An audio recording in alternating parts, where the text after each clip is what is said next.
আলাইকুম রহমতুল্লাহ বারাকাতুহু। আশা করি আল্লাহ পাকের অশেষ রহমতে সবাই সুস্থ এবং ভালো আছেন। শুরু করছি আইকে হেভেন পথ একাডেমির আরো একটি নতুন করে ক্লাস। আজকে আমরা যে টপিকটি নিয়ে আলোচনা করব সেটা হচ্ছে গড় ও বয়স। পূর্বের ক্লাসে আমি বলেছিলাম যে কাকে বলে, কত প্রকার, কি কি, এই বিষয়টা অবশ্যই প্রশ্ন মাথায় রেখে সামনে অগ্রসর হতে।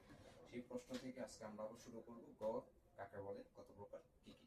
দেখেন, গড় একই জাতীয় কিছু রাশির সমষ্টিকে উক্ত রাশিগুলোর মোট সংখ্যা দ্বারা ভাগ করলে যে ভাগফল পাওয়া যায় তাকে ওই রাশিগুলোর গড় বলে। এটা একটু মনে রাখলে হয়ে যাবে, আর কঠিন কোনো কিছু না। মূলত বিষয়টা হচ্ছে যে একই সাথে অনেকগুলো টপিক থাকবে, বিষয় থাকবে, সংখ্যা থাকবে, যাই থাকুক না কেন সেগুলোকে সবগুলো যোগফল করে যতগুলো তথ্য উপাত্ত থাকবে সেই সবগুলো সংখ্যা দ্বারা ভাগ করে দিলে আমরা গড়টা পেয়ে যাব। তারপরে আসেন, প্রশ্ন ছিল কত প্রকার ও কি কি।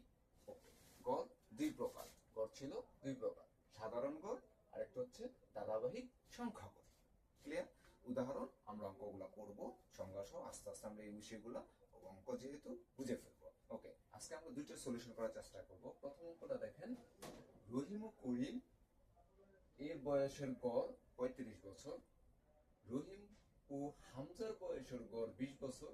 হামজার বয়স ১১ বছর হলে করিমের বয়স কত? এইরকম অঙ্কগুলা সমাপনী থেকে শুরু করে বিসিএস পর্যন্ত, একেবারে বিসিএস পর্যন্ত সারা জীবন এই অঙ্কগুলো আসবে। সমাপনীতেও আসে, বিসিএসও আসে প্রচুর পরিমাণে। চাকরি পরীক্ষাগুলা বা সমাপনী পরীক্ষাগুলা, জিএসসি, এসএসসি, এই বোর্ড প্রশ্নগুলো যখন আপনার অবজেক্টিভ গুলো যদি আমরা একটু অ্যানালাইসিস করি, তাহলে আপনি অবশ্যই এই তথ্যগুলো, এইরকম অঙ্কগুলো 100% আসে। আমার কথা বিশ্বাস করার দরকার নেই, কোরআন এবং হাদিস তো আর আমার কথা না। আমার কথাগুলো হচ্ছে আপনি একটু জাস্টিফাই করবেন, দেখবেন কোথায় বোর্ড প্রশ্নগুলো একটু দেখবেন, তাহলে আশা করি এই উত্তরগুলো পেয়ে যাবেন। ওকে, আমরা অঙ্কটা শুরু করি। দেখেন, বলতেছি কি এখানে যে হামজার বয়স ১১ হলে করিমের বয়স, আমার এখানে করিমের বয়স, দেখেন লোক ছিল তিনজন, রহিম, করিম এবং হামজা। এই অঙ্কটা খুবই সোজাভাবে করে ফেলবো আমরা। ধরি বা মনে করি রহিমের বয়স ও হামজার বয়স হচ্ছে আর কে এইচ। আর হচ্ছে রহিম, কেতে করিম, এইচ হচ্ছে হামজা। তাহলে তিনজনের বয়স আমরা ধরে নেব। আর করার ক্ষেত্রে বলছিলাম যতগুলো তথ্য থাকবো তত দিয়ে গুণ করতে। তাহলে দেখেন, রহিম এবং করিমের গড় বয়স ছিল ৩৫ বছর। তাহলে এখানে রহিম এবং করিম হচ্ছে দুইজন। সো আমরা এই ৩৫কে ২ দিয়ে গুণ করবো। এই জন্য এখানে আর হচ্ছে রহিম, কেতে হচ্ছে করিম। তাহলে রহিম এবং করিমের বয়স হচ্ছে ৩৫ বছর, সেই জন্য ৩৫কে আমরা ২ দিয়ে গুণ করছি, গুণ করে পাইছি ৩৫, ৭০।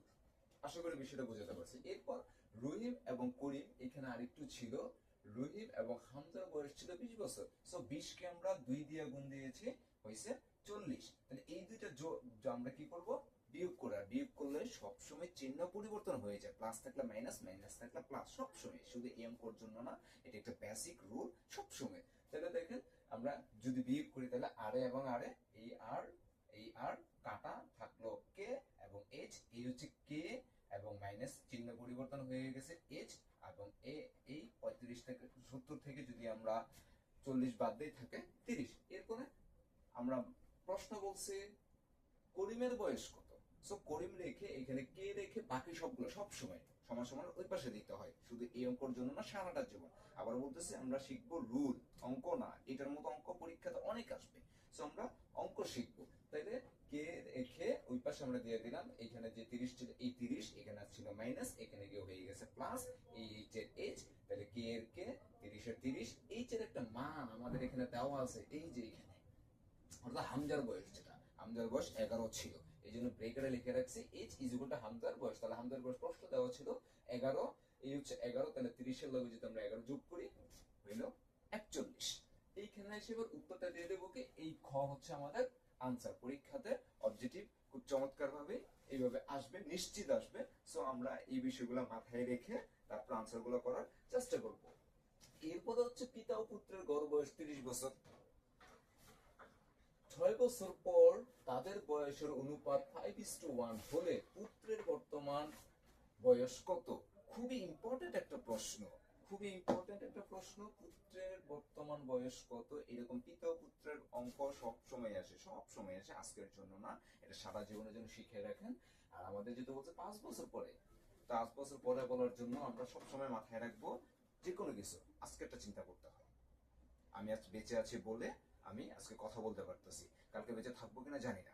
গতকালকে আমি হয়তো কথা বলতে পারিনি, আমি অসুস্থ ছিলাম, আজকে আমি সুস্থ। সো প্রেজেন্টকে চিন্তা করে অতীতকেও অ্যানালাইসিস করতে হয়, ভবিষ্যৎ অতীতের উপর ডিপেন্ড করে ভবিষ্যৎটা নির্ধারণ করতে হয়। সো আজকের দিনটাকে আমাদের সবসময় প্রায়োরিটি দিতে হবে বর্তমানকে। সেই জন্য আমরা বর্তমানে সবকিছু করার চেষ্টা করবো। এবার আসলে আমরা অঙ্ক করা শুরু করি। দেখছি কি যে মনে করি 6 বছর পর পিতার বয়স 5x, অর্থাৎ এই যে এইখানে 6 বছর পর আমাদের যে বয়সটা দেওয়া ছিল 5, ঠিক আছে, বা পিতার অনুপাত পুত্রের অনুপাত যেটা দেওয়া ছিল সেটাকে আমরা x ধরে নেব। তাহলে মনে করি 6 বছর পর পিতার বয়স 5x, 6 বছর পর পুত্রের বয়স হচ্ছে x বছর। যেহেতু আমরা দুজনের পিতার বয়স বের করি, সেই জন্য পিতার বর্তমান বয়স এই 5x থেকে 6 বছর পরের আজকে যদি আমার বয়স 5 বছর হয়, 6 বছর পরে হবে 11 বছর। আর এখন যদি 11 বছর হয়, 6 বছর আগে আমার বয়স ছিল 5 বছর, বিয়োগ করতে হয়, সেই জন্য এটা আমরা বিয়োগ করে দেবো এত বছর। এরপরে পুত্রের বয়স সেম একই কাজ। এরপরে দেওয়া আছে, আমাদের প্রশ্ন দেওয়া আছে, দেখেন পিতা ও পুত্র বর্তমান গড় বয়স হচ্ছে 30 বছর। আগের অঙ্কটা তোমরা বলে গেছিলাম যত থাকবে তত দিয়ে গুণ করতে হয়, সেম একই ভাবে দুইজন, সেজন্য আমরা 30কে 2 দিয়ে গুণ দিছি, পাইছি 60 বছর। আশা করি এই পর্যন্ত কোনো ভেজাল নাই। যদি ভেজাল হয় কমেন্টে অবশ্যই জানাবেন, আমি সর্বোচ্চ চেষ্টা করবো আপনাদের ভালো করে আর একটু ডিটেলসে বুঝিয়ে দেওয়ার জন্য। তারপরে প্রশ্ন মতে এবার দেখেন এই এই জিনিসটা আমরা বের করে গেছিলাম। এই যে দেখেন 5 × 6 আমরা পিতার বর্তমান বয়স, এবং এই যে এইখানে এসে এটা হচ্ছে পুত্রের বর্তমান বয়স, এটা আমরা বের করে গেছিলাম। ইকুয়াল টু হচ্ছে এই যে 60 বছর, এই হচ্ছে 60 বছর। তারপরে বাকি কাজটা খুব সোজা, যেহেতু প্লাস আছে, প্লাস থাকলে কোনো ভেজাল হয় না, মাইনাস থাকলে সবসময় চিহ্ন চেঞ্জ করতে হয়, কারণ মাইনাস মানে কি আমি দেবো, দেওয়ার সময় মানুষ অবশ্যই একটু হারামিশা করে, কিন্তু নেওয়ার সময় কোনো চিন্তা করে না, আমাকে দাও, সবাই এটা চিন্তা করে। সেজন্য এইভাবে চিন্তাগুলো করলে মাথায় থাকবে, নতুবা একটু কাজ লাগানো হয়ে যেতে পারে। তো প্লাস যেহেতু টেনশন করার কিছু নেই, 5x মাইনাসের মাইনাস, 6 6 প্লাসের প্লাস, এক্সের এক্স, 6 6, যা আছে তাই, কোনো কিছুই করি নেই, জাস্ট ব্রেকারটাকে উঠাই দিছি। প্লাস হওয়ার জন্য কোনো সমস্যা নেই, মাইনাস হলে একটু চেঞ্জ করতে হইতো, আর মাইনাস হলে এখানে এসে চেঞ্জ করে চিহ্ন চেঞ্জ হতো, অন্য কোনো কিছু সেম আগের অঙ্কটার মতো। তারপরে এই 5x আছে এখানে, এখানে আছে একটা x, 5টার একটা হয়েছে 6টা, এখানে আছে 6টা, এখানে আছে 6টা, দুইটাই মাইনাসের, অর্থাৎ এখানে আমি 6 টাকা দেবো, এখানে 6 টাকা দেবো, মোট আমি দেবো 12 টাকা। এই হচ্ছে 12।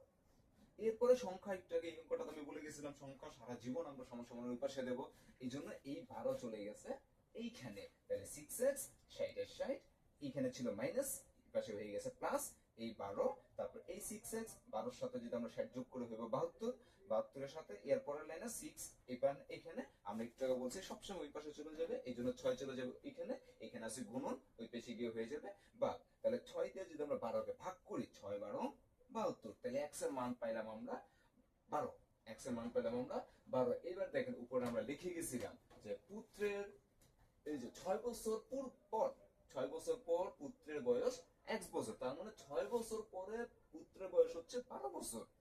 6 বছর পর পুত্রের বয়স 12 বছর। আবার বলতেছি 6 বছর পর যদি পুত্রের 12 বছর হয়, তাহলে আজকে পুত্রের বয়স কত? অবশ্যই 12 থেকে আমরা 6 বাদ দেবো। এই জন্য দেখেন এখানে লিখছি যে উপরে আমরা করে গেছিলাম যে যে পুত্রের বর্তমান বয়স এই যে x - 6, তো এই হচ্ছে x - 6, এটা এই, ঠিক আছে। এই x এর মান আমরা এখন বের করে গেছি যে x এর মান হচ্ছে 12, আর এই মাইনাসের মাইনাস, এই 6 আর 6, তাহলে 6 থেকে 12 থেকে যদি আমরা 6 বাদ দিই থাকবে 6, তাহলে উত্তর হচ্ছে পুত্রের বর্তমান বয়স হচ্ছে 6 বছর। তাহলে এখানে আমরা অনায়াসে লিখতে পারবো এই যে এটা, তাহলে আমাদের উত্তর হচ্ছে খ।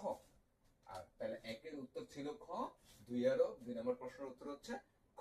আজকে এই পর্যন্তই, এরপর আমরা আবার পরবর্তী ক্লাসে আরেকটা টপিক নিয়ে আলোচনা করব। এইভাবে ধারাবাহিকতা আমাদের ক্লাসগুলো চলতে থাকবে। ওকে।